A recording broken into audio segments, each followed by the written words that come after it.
কোচবিহারে টোটো চালকরা বিশাল জমায়েত করল দেবীবাড়ির সামনে। তারপরে মিছিল, জমায়েত, আন্দোলন এবং ডেপুটেশন দিল মহকুমা শাসকের দপ্তরে। আমাদের বিক্ষোভ আন্দোলন হচ্ছে টোটো চালকদের উপর সরকারি জুলুমবাজি, মানে এই কয়েকদিন থেকে ব্যাপকভাবে চলছে। সেটা যেটা হচ্ছে হাই রোড ক্রসিং করতে দিচ্ছে না, যেখানে সেখানে টোটো আটকে রাখছে, টোটোর তার ছিঁড়ে দিচ্ছে, পুলিশ লাঠি দিয়ে টোটোর উপরে মারছে। এই রকম একটা অবস্থা কয়েকদিন থেকে চালাচ্ছি। তার জন্য আমরা আজকে এসডি সাহেবকে ডেপুটেশন দেবো যে এই অত্যাচারগুলো অবিলম্বে বন্ধ করতে হবে। আর যদি বন্ধ না করে আমরা বৃহত্তর আন্দোলনে যাব। আজকে আগাম জানানোর জন্য আমরা এসডি অফিসে ডেপুটেশন দেবো।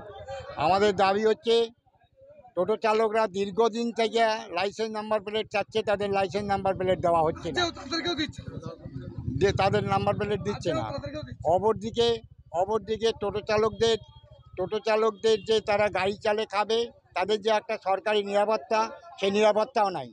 তো যখন খুশি যেখানে নো এন্ট্রি বোর্ড লাগাচ্ছে আর টোটো চালকদের উপর অত্যাচার চালাচ্ছে, লাঠি দিয়ে মারছে।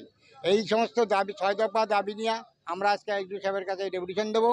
এই ডেপুটেশনে যদি না মেটে তা আমরা বৃহত্তর আন্দোলনে যাব।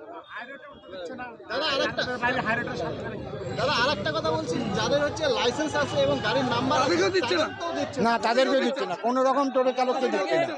নিষিদ্ধ ঘোষণা, রাস্তাকে নিষিদ্ধ ঘোষণা। আমরা চাচ্ছি স্বাভাবিকভাবে টোটো চালক যারা প্যাটের দেয়, শুধু প্যাটের দেয় না, তারা সমাজের সেবা করার জন্য টোটো চালাচ্ছে। অন্য চাকরি বাকরি কোম্পানি কিচ্ছু নাই। শিক্ষিত ছেলেরা বা মেয়েরাও টোটো চালাচ্ছে কুচবিহারে। এই টোটো যাতে ঠিকভাবে চলে তার জন্য সরকারকে দায়িত্ব নিতে হবে। আমরা এটা চাচ্ছি। আমার নাম হচ্ছে পূর্ণচন্দ্র মণ্ডল, আমি সারা বাংলা টোটো চালক ইউনিয়নের জেলা সম্পাদক।